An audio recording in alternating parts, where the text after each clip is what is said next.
오늘 성경 말씀은 여호수아서 10장 6절에서 11절입니다.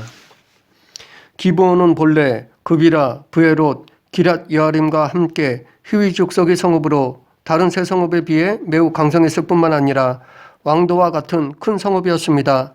따라서 기브온은 그 지역에서 다른 성읍들보다 더 큰 영향력을 지니고 있었습니다.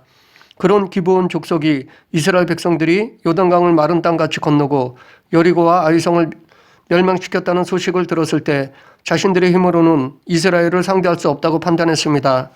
그래서 국리 끝에 자신들이 생존할 수 있는 유일한 방법으로 이스라엘과 화친을 꾀하는 것이었습니다. 그래서 그들은 이스라엘로 사신을 보냈는데 자신들을 그 지역 족속이 아닌 먼 곳에 사는 사람들인 것처럼 꾸몄습니다.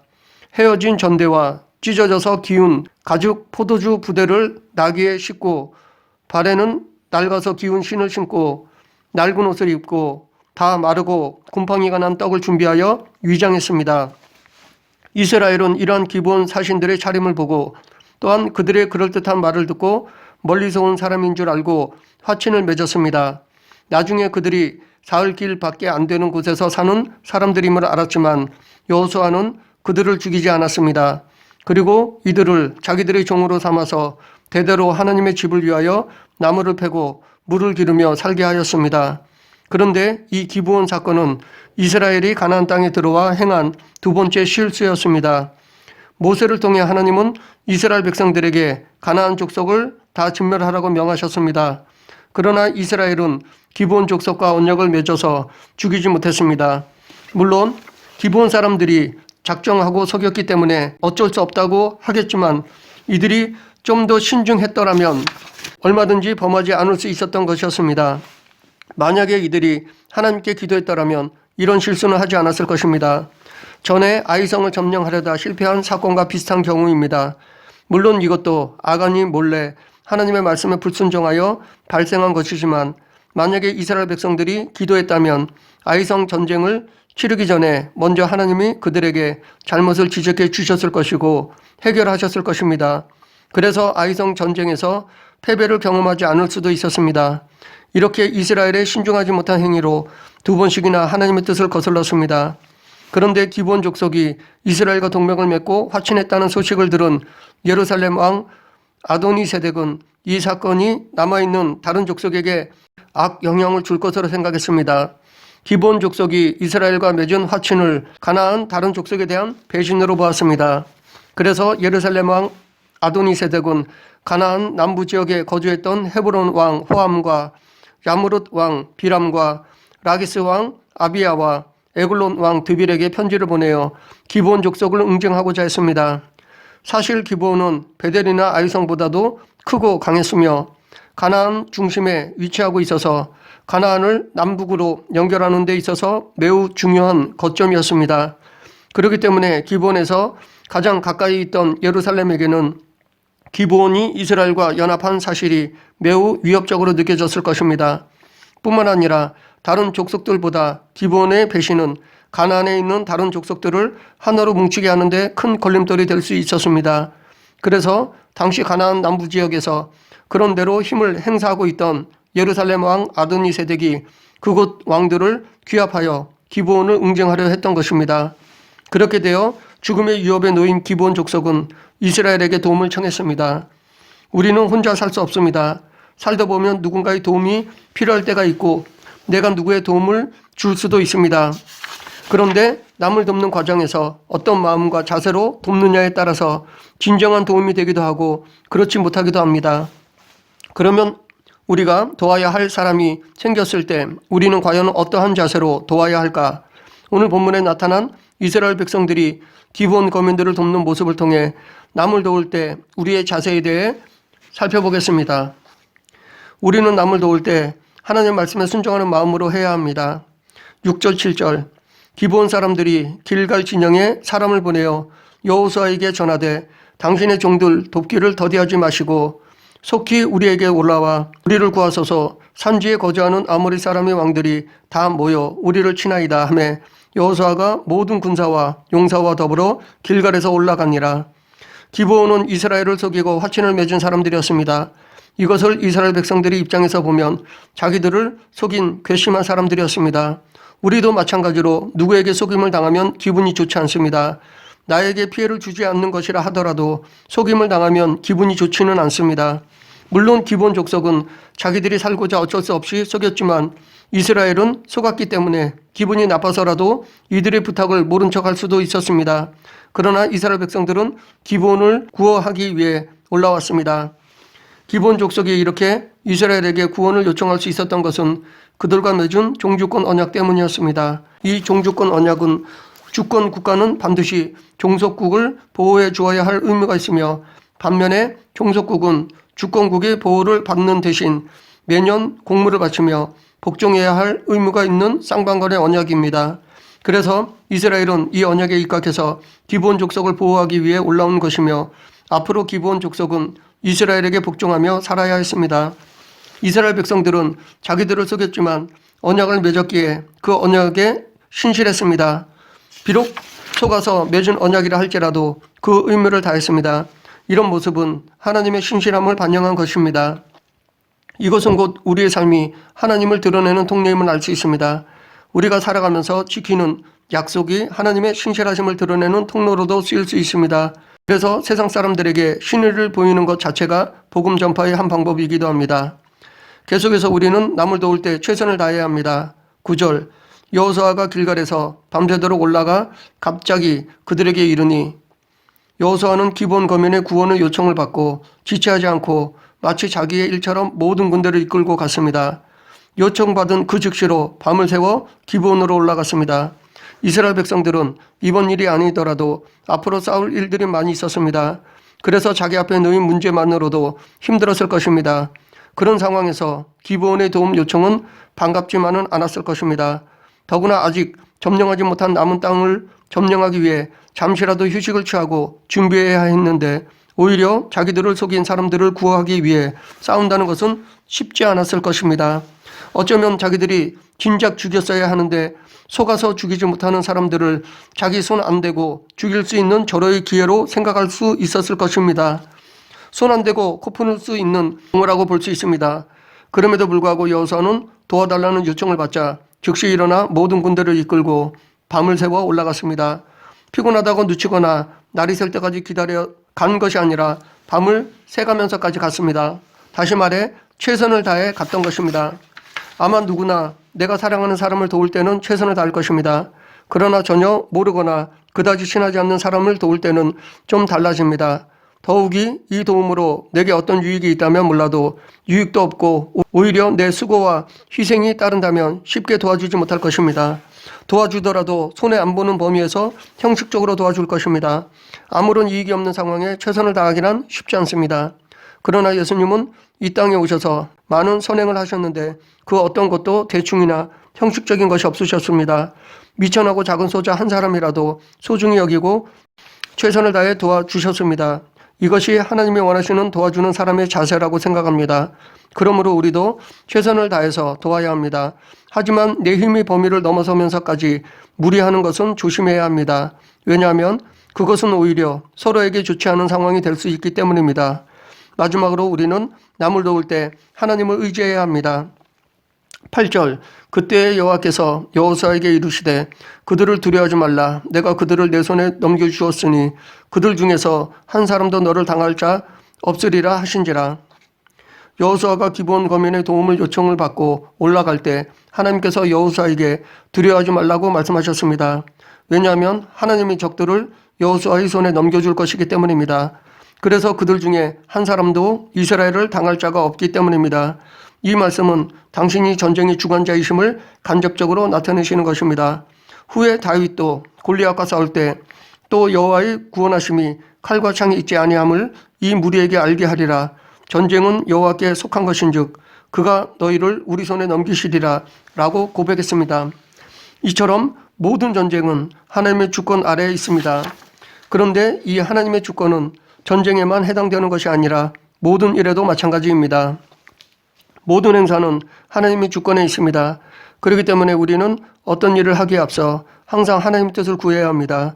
그래서 솔로몬도 잠언 19장 21절에서 사람의 마음에는 많은 계획이 있어도 오직 여호와의 뜻만 서리라 라고 하였고, 더 나아가 앞으로 우리가 살아가면서 전적으로 하나님을 의지할 것을 잠언 16장 3절에서 너희 행사를 여호와께 맡기라. 그리하면 내가 경영하는 것이 이루어지리라 라고 하였습니다. 그렇기 때문에 우리가 무엇을 하기 전에 하나님의 뜻을 구하는 것은 반드시 필요합니다. 우리는 이 중요성을 다윗을 통해 확인할 수 있습니다. 다윗은 사울이 죽이려 할 때 블레셋 땅으로 피해 아기스 왕에게 머물러 있었습니다. 이때 이스라엘과 블레셋과의 전쟁이 발생하였습니다. 다윗과 그의 부하들도 아기스를 따라 전쟁에 나가려 했지만 다른 블레셋 방백들이 반대하자 다윗과 그의 부하들은 다시 시글락으로 돌아왔습니다. 그런데 시글락에 돌아왔을 때 이미 그들의 모든 가족들은 아말렉 사람들에게 포로로 잡혀간 뒤였습니다.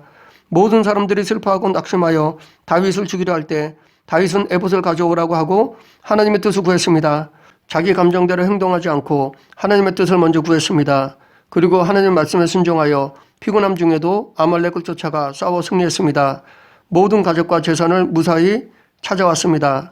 한편 사울은 블레셋과의 전쟁을 앞두고 두려워하여 하나님께 구했지만 꿈으로도 우림으로도 선지자로도 그에게 대답이 없자 오히려 하나님께서 가증스럽게 여기시는 무뇨를 불러 사무엘을 불러오게 했습니다. 사울은 하나님의 뜻을 구하기에는 했지만 응답이 없으니까 세상적인 방법을 찾았습니다. 사울은 응답이 없을 때 회개해야 했습니다. 자기의 죄로 인해 응답이 없는 것이기에 계속해서 회개하며 하나님의 긍휼을 구해야 했습니다. 하지만 그는 오히려 하나님의 뜻을 거스르는 악행을 행했습니다. 우리도 하나님의 뜻을 구할 때 다윗처럼 응답을 받으면 좋겠지만 사울처럼 응답이 없더라도 계속해서 간구해야 할 것입니다. 응답이 없다고 그것을 세상적인 방법, 오히려 하나님이 싫어하시는 가증스러운 방법으로라도 해결하려 해서는 안 될 것입니다. 계속해서 하나님께 찾고 구하고 두드려야 할 것입니다. 어쩌면 응답이 없는 것 자체가 하나님의 응답일 수 있습니다. 안 된다든지 아직은 아니다 라는 응답일 수 있습니다. 그렇기 때문에 계속해서 기도해야 합니다. 그러다 보면 성령님께서 하나님의 뜻을 깨닫게 해주십니다. 그런데 본문에 보면 하나님은 이 승리의 약속을 여호수아가 출발하기 전에 주신 것이 아닙니다. 물론 이 승리의 작정은 출발하기 전부터 세우신 것이지만 여호수아와 이스라엘 백성들이 어려움에 처해 있는 기브온 거민을 돕고자 올라갔을 때 주셨습니다. 이들이 몸소 언약을 지키고 선을 행할 때 주신 것입니다. 우리는 때론 선을 행하기에 앞서 이것 하면 뭐 줄 거예요? 라고 상급을 먼저 생각할 때가 있습니다. 하나님의 뜻이니까 마땅히 해야 할 선행이라 하더라도 상급이나 보답을 먼저 요구합니다. 그러나 본문에서 이스라엘 백성들은 상급이나 이익을 바라지 않고 선을 행했습니다. 그 후에 하나님의 복이 임했습니다. 우리도 이런 순수한 도움의 자세가 필요합니다. 하나님이 원하시는 도움은 사랑하는 마음에서 비롯된 도움, 아픔을 같이 나누고자 하는 마음에서 비롯된 도움입니다. 이런 도움은 인색하지 않습니다. 오히려 즐겨냅니다. 그래서 바울은 로마서 12장 8절에서 혹 위로하는 자면 위로하는 일로, 구제하는 자는 성실함으로, 다스리는 자는 부지런함으로, 긍휼을 베푸는 자는 즐거움으로 할 것이니라 라고 하였습니다. 기브온 족속이나 여호수아는 예루살렘과 그 동맹군이 이렇게 갑자기 쳐들어올 것이라는 것을 미처 예상하지 못했습니다. 만약 예루살렘과 그 동맹국의 공격을 미리 예상했다면 기브온이 그렇게 급히 여호수아에게 도움을 요청하지 않았을 것입니다. 여호수아 역시 밤새워 기브온으로 올라가지도 않았을 것입니다. 그렇기 때문에 여기서 여호수아가 모든 군대를 이끌고 올라간 것은 사전에 어떤 완벽한 준비나 작전을 세워놓고 행한 것이 아니라 단지 어려움에 처한 기브온 거민을 돕기 위한 순수한 마음에서 나온 행동이었습니다. 하나님은 이런 이스라엘의 순수한 마음을 아시고 작정하신 승리를 알리신 것입니다. 또한 우리는 여기서 하나의 중요한 교훈을 배울 수 있는데, 우리가 어려운 이웃의 요청을 받고 돕고자 할 때 비록 우리에게는 그들을 도울 수 있는 충분한 능력이 없을지라도 내가 할 수 있는 한도에서 최선을 다하면 하나님께서 필요한 것을 공급해 주신다는 것입니다. 어려운 자들을 도우려 할 때 우리는 가진 것이 넉넉하지 않고 능력 또한 부족하다고 해서 두려워하거나 근심할 필요가 없습니다. 그렇다고 허세를 부리거나 분수에 넘치게 행하라는 것이 아닙니다. 하나님께서는 우리의 가진 것이 적고 능력이 부족한 것도 알고 계시며 또한 이웃을 돕기 위해 무엇이 필요한지도 잘 알고 계시기 때문에 우리는 남을 도울 때 하나님을 의지해야 합니다. 그렇게 하면 우리의 힘보다 더 크게 도울 수 있습니다. 하나님은 전능하신 분이십니다. 그래서 과거 남자만 60만 명이 넘는 이스라엘 백성들을 광야에서 40년 동안이나 부족함 없이 먹이셨고 입히셨던 분이십니다. 또한 그분은 필요하다면 반석에서도 물을 내시며 바람으로 메추라기를 불러오실 수 있는 능력을 지니신 분이십니다. 심지어 까마귀를 통해서 필요한 것을 공급해 주시는 분이시기도 하십니다. 이런 놀라운 능력의 하나님이 우리의 필요도 채워주십니다. 그러므로 우리는 어려움에 처한 이웃을 돕고자 할 때 나의 빈손만 보지 말고 전능하신 하나님의 손도 보아야 할 것입니다. 물론 사람의 도움에는 한계가 있습니다. 우리가 아무리 돕는다 할지라도 결국 그 도움을 완성하시는 분은 하나님이십니다. 그래서 우리는 남을 도울 때 하나님을 의지해야 합니다. 11절 여호와께서 그들을 이스라엘 앞에 패하게 하심으로 여호수아가 그들을 기브온에서 크게 살육하고 베토론에 올라가는 비탈에서 추격하여 아세가와 막게다까지 이르니라. 그들이 이스라엘 앞에서 도망하여 베토론의 비탈에서 내려갈 때에 여호와께서 하늘에서 큰 우박덩이를 아세가에 이르기까지 내리심에 그들이 죽었으니 이스라엘 자손의 칼에 죽은 자보다 우박에 죽은 자가 더 많았더라. 11절에서 보면 이스라엘 백성과 연합군 사이에 격렬한 전쟁이 일어나자 하나님께서는 큰 우박덩이를 내려 연합군의 군대를 치셨습니다.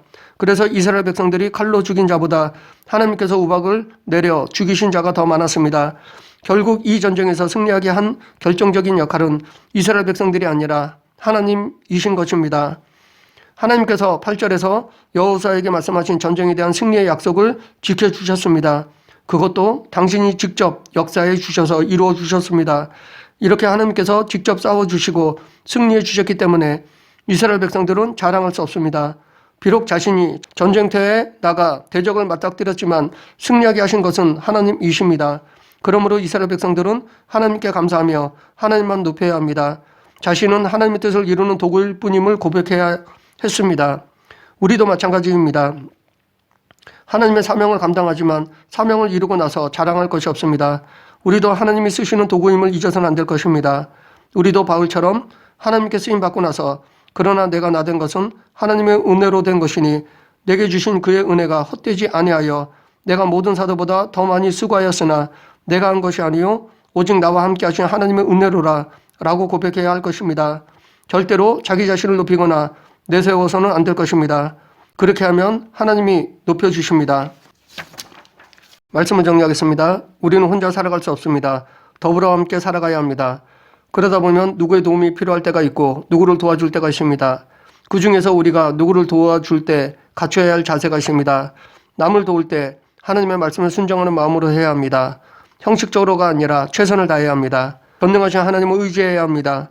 그럴 때 하나님은 도와주는 우리의 손길을 통해 역사해 주십니다. 또한 우리는 돕고 나서도 자신을 내세워서는 안 될 것입니다. 나는 사라지고 예수 그리스도만 드러내야 할 것입니다. 그러면 하나님은 우리를 더 높이시고 더 귀하게 사용하실 것입니다. 예수님께서 작은 영혼도 귀하게 여기시며 도와주셨듯이 우리도 한 영혼을 귀하게 여기며 도와주는 성도가 되길 간절히 축원합니다. 기도하겠습니다. 사랑과 은혜가 풍성하신 하나님 아버지, 누가 나의 도움을 요구할 때 외면하지 않고 최선을 다해 도와줄 수 있는 성도가 되게 하여 주시옵소서. 도와주고 나서도 나를 드러내지 않고 예수님을 드러내는 성도가 되게 하여 주시옵소서. 예수님 이름으로 기도드립니다. 아멘.